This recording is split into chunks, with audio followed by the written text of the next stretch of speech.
All right, week 7 predictions video. Gonna be knocking this one out by myself. Everybody's playing their games, are busy right now, so that's fine though. Our major 3 things we always hype on or harp on to start these videos is streaming. If games of the week are always posted in the main chat in the pinned message, if you're a road team for a game of the week, you are expected to stream. You may ask the home team to stream, but they're not required to do that. And if they don't, the responsibility falls on you. You can serve suspension for not streaming games that are supposed to be streamed. Follow the rules in the rules chat about streaming, questions you may have or things like that, or feel free to ask Commish. Secondly, speaking on rules, make sure we're up to date on all those. I think we've had 4 rule breaks already this year, which is a little much than we usually have. So stay on top of those. Don't get yourself caught slipping and lose players for an important game. And then lastly is recruiting. We've never had to boot a user for recruiting, but we're not against doing it if we have to. Do not ruin these teams to where we cannot get somebody to fill them if you have to leave or if we have to boot you. So far, there's 3 users in the league who have not brought in a single recruit. We're in week 7. That's ridiculous. How have you not found a single 3-star by now? That being said, just stay on top of your recruiting. If you need help with that, feel free to ask Commish or something. Not as many games this week, but we will go through them. Start off here with the top 25. The only team that's undefeated still is LSU, who remains at number 1. Oregon, Texas Tech, USC, and Miami round out your top 5. We have users in the top 10. We have users the first 13, actually, as well as 15 through 18 and 22 and 23. So we've got a good bit of users in the top 25. We'd love to see that. Take a look over here at the Heisman Watch. You can see it from the screen. Williams, the running... I think these are all running backs. Again. Jacoby Williams, running back out of Texas Tech, remains number 1, putting up ridiculous video game type numbers. Running back Trey Blaylock out of Oklahoma in the loss still had an amazing game last week. Running back Jeremiah Cobb out of Auburn ran roughshod over the Clemson defense and is 3rd. And then Keelan Lacey, kind of fallen from grace, had a bye last week. He's fallen to 4th, but remains inside the top 4. All right, we go to the players of the week. National Defensive Player of the Week, Elijah Newby, Mike linebacker out of USC, in a 77-14 win over Kansas State. Had 5 tackles, 3 CFLs, 2 interceptions, a pass breakup, 2 touchdowns. And then Offensive Player of the Week, Jaylen Brown, wide receiver out of UTEP, 7 carries, 215, 4 touchdowns. We move to the ACC Defensive Player of the Week, Justin Williams, had 2 tackles, 3 picks, 2 pass breakups, and a touchdown. All over the field was the linebacker for the Bulldogs in their 41-14 drumming of Alabama.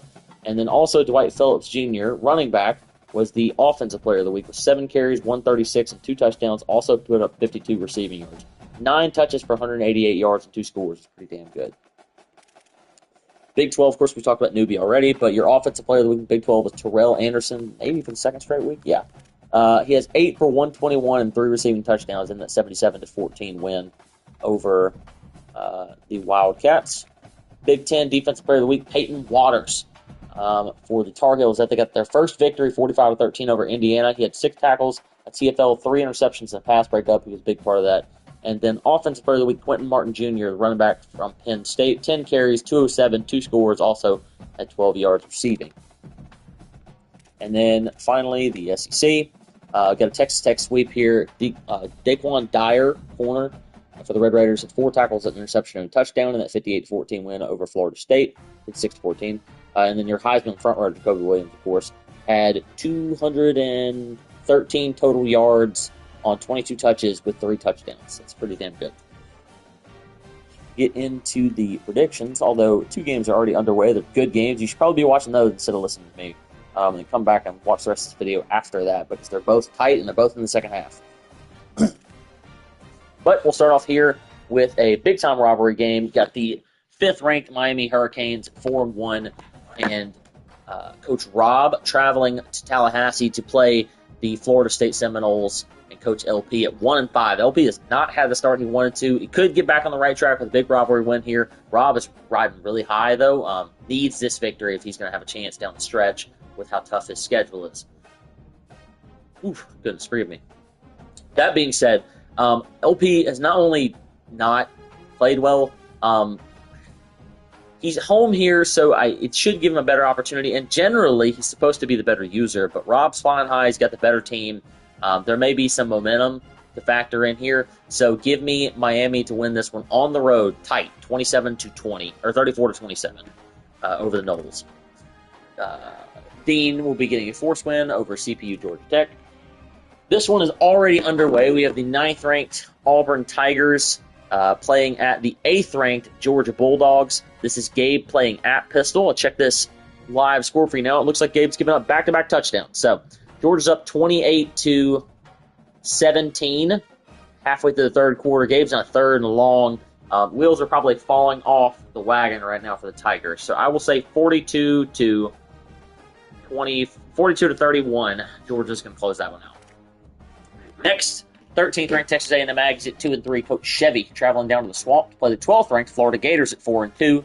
Coach Moore with a crushing loss, 34-32 in triple overtime at home last week to Savon. He played well in that game, though. So I expect him to bounce back in this one. He's at home. Chevy had a bye week last week. Hasn't played particularly well. Was in some matches, so definitely always a threat to pull the upset. But I will take the Gators to win this one. I'm going to say 38-20. Florida wins at home. Moving on to the Big 12. Kansas State will be getting enforcement over Kansas, the CPU game. Got a Big 12 matchup here. 22nd ranked UCLA. The Bruins are 4-2. Coach Shane traveling to Boulder to play the 1-4 Colorado Buffaloes. And Coach Tristan. Tristan, haven't gotten to watch him a lot this season yet, but I know he's not playing well by his record. Shane's looked good in his games, even in his losses. One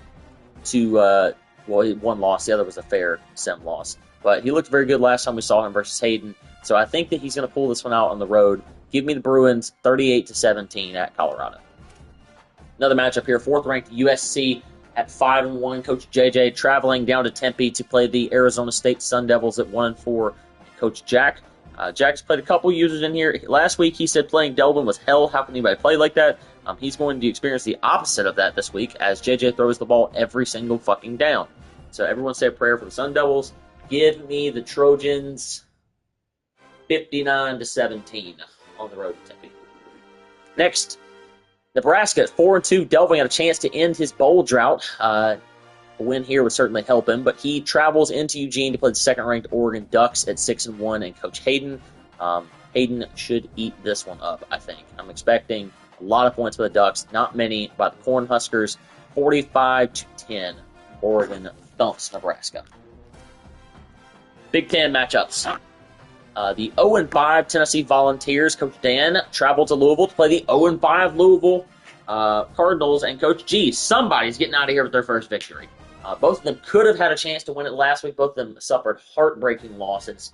So this one could be interesting. I probably would have picked this one for Game of the Week if it had been me, just because of the scenario, how it is. Maybe G's was strength. I think I'll take G's to win at home. He played freeway tight last week. He does have home field advantage. He's supposed to be the better user. It's just going to come down to which one of these two turns the ball over less.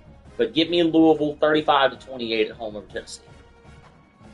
Next, 1-4 North Carolina Tar Heels. Coach Drop traveling to Lexington to play the 1-5 Kentucky Wildcats and Coach Byron. Both these two desperately need a win. North Carolina did get their first last week, so hoping to build some momentum from that. Prove which one of these two blues is the better Big Ten color. Goodness. I'm going to take the Tar Heels in this one on the road. I think Drop built some momentum last week. He looked good. Kentucky has not looked good in their games they've played this season. So give me North Carolina 45-21 on the road at Kentucky. This one is already underway. You have the 1-4 Indiana Hoosiers and Coach Dwayne, which have traveled on the road to the Shoe in Columbus to play the 7th-ranked Ohio State Buckeyes at 5-2 and Coach Board. Board's got to have this one. For one thing, he has the longest bowl drought in the league. If he can win this one, he will end that bowl drought, which would be impressive in itself. He's never made a bowl game in Big Cap. But also, if he's going to keep in this Big Ten race, he has to have one here. Can't drop this one. Dwayne's 1-4. It feels like he's played a lot better than that 1-4 record this year. So he needs one to build momentum, try to get back to a bowl game. As we check in on the score, it looks like it is a thumping going down 28-0. Ohio State is smacking Indiana around in the middle of the third quarter. I'm going to go ahead and pick them to hold on for this victory. I'll say 38-7. Ohio State beats Indiana. Next, potentially one of the best games of the week here. 11th-ranked Penn State Nittany Lions at 4-2. Coach Dess traveling to the Big House in Ann Arbor to play the 10th ranked Michigan Wolverines at 4-2 and coach Freeway. Both of these two, of course, a Big Ten play, have to have the victory from that standpoint. Both of them ranked 10th and 11th, need this one to keep themselves inside that top 10. So this is a big game. It matters a lot. Freeway's at home. I think that makes it a more interesting game. I don't think Freeway's played particularly well this year, despite the 4-2 record. Yes, I think has played better than his 4-2 record.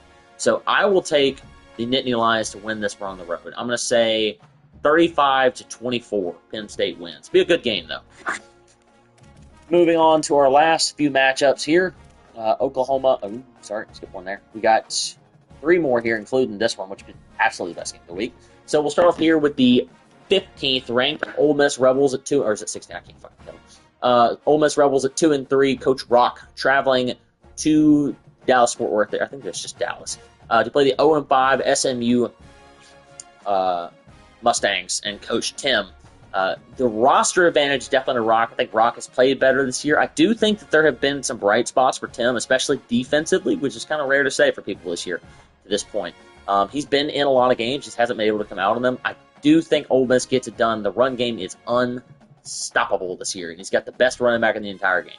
So Keelan Lacey runs for 250. Ole Miss runs out of Dallas with a 45-17 victory, or 45-24 victory over SMU. Next, we have the 15th ranked Oklahoma Sooners at 5-2, and Coach Peso traveling to Fort Worth to play the 1-4 TCU Horned Frogs and Coach Touche. Touche's looked better than a lot of people expected. Guy's first win last week over SMU.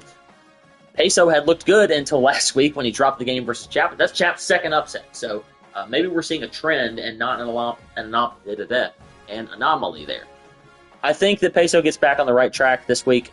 TCU is not the same roster that Texas has.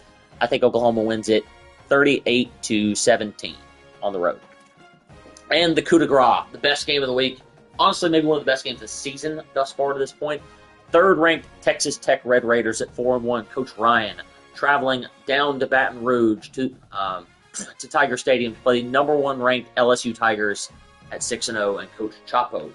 Since Coach Chapo's come back to LSU, they haven't lost a game yet. They're looking good. They're playing the way they need to play off both sides of the ball. Texas Tech, of course, has the Heisman favorite on their team, Jacoby Williams. They have been high-flying offensively, but opposite of flying because they've been running the ball everywhere. Nobody can seem to stop him. Defensively, I think Texas Tech could be in trouble here. I think LSU might get some stops. I don't think Texas Tech may be able to. This feels like one where Chapo just kind of gradually pulls away, but if he makes a couple early mistakes or something like that, like he did when he played me, I could absolutely see Texas Tech coming out with a victory here. This is must-see TV. Certainly will be tuned in when it happens. Hopefully Chapo will stream so that we're not subjected to a Twitch stream. And I'm going to take the Tigers to win this. I'm going to say 38-24, but I think it'll be a good game, 31-24. Chapo scores late or something like that and makes it look a little more handy. But that is going to do it for games. I will take a quick peek here just because we're at the halfway mark at these conference standings. We'll start off with the ACC. As far as conference play goes, South Carolina, Miami, and Auburn are your only 3 without a blemish. Of course, as far as bowl eligibility goes, everybody looking to be at a pretty good pace, except for Florida State, and Clemson's right there at the 500 mark. He's got to get to work as well if he wants to make it. As far as conference games, Florida and Clemson, the only 2, and Florida State all winless there. Moving to the Big 12. Conference play-wise, Oregon and Nebraska, maybe that's why I was picked as game of the week. The only 2 teams in the Big 12 that don't have a loss yet. One of them will get one this week. USC looking good at 2-1. Nobody else has a conference win yet. So the rest of us here just got to step it up. Although a couple of us have run into the buzzsaws of USC and Oregon. That's why we don't have one. As far as bowl game eligibility goes, Oregon's already clinched. USC's 5-1. I'm sure JJ will find a way to get that last win. Nebraska, Kansas State, UCLA all at 4-2, close. Washington, I'm at 3-3. My schedule's pretty favorable. I think it would be surprising if I didn't get to 6 wins. Arizona State and Colorado have got their work cut out for them, both of them at 1-4. So they got to get to that if they have any hopes of getting the bowl eligibility this year, which we know is a big deal. Big Ten. Ohio State's about to advance 3-0 in conference play. Michigan and Penn State both don't have a loss yet. North Carolina hoping to build on theirs. These 4 teams don't have a loss yet. These 4 teams don't have a win yet. So some of them are going to get wins, and some of these guys right here are going to get losses. As far as bowl eligibility goes, Ohio State's about to clinch theirs. Michigan, Penn State, one of them's going to get to 5-2 and be on the right pace. One's about to be 4-3.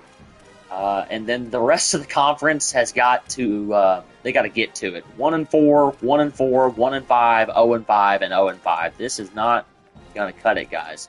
And the non-conference play is tough, so some of you will have to win games because you're going to play each other.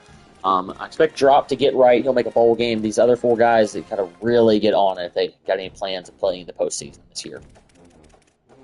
Then we take a look at the SEC. Of course, Chapo already clinched a bowl game. He's at 6 wins. Texas Tech and Oklahoma, I feel very certain are going to make it there. Chap, Chevy, and Rock, all guys that, could... Making a bowl game would be huge then, just not for their team, but for also in BCL to break bowl droughts. So I don't think all 3 of these guys will make it, just the way their schedules are going to work down the stretch. I think one of them will for sure, possibly 2 of them. My money's on Chap. He's already pulled off 2 good upsets. I think he's got a good chance to beat some of these guys, that are below him here. As far as TCU and SMU, you guys got to get going if you're going to be playing in the postseason. As far as conference play goes, Texas Tech playing their first conference game this week. LSU, the only team, LSU, Texas, and TCU all don't have a blemish, but some of them will pick those up soon, I'm sure. All right, that is going to do it for our predictions video. Appreciate everybody who tuned in to watch. Go watch the end of those games going on, and everybody have a good night.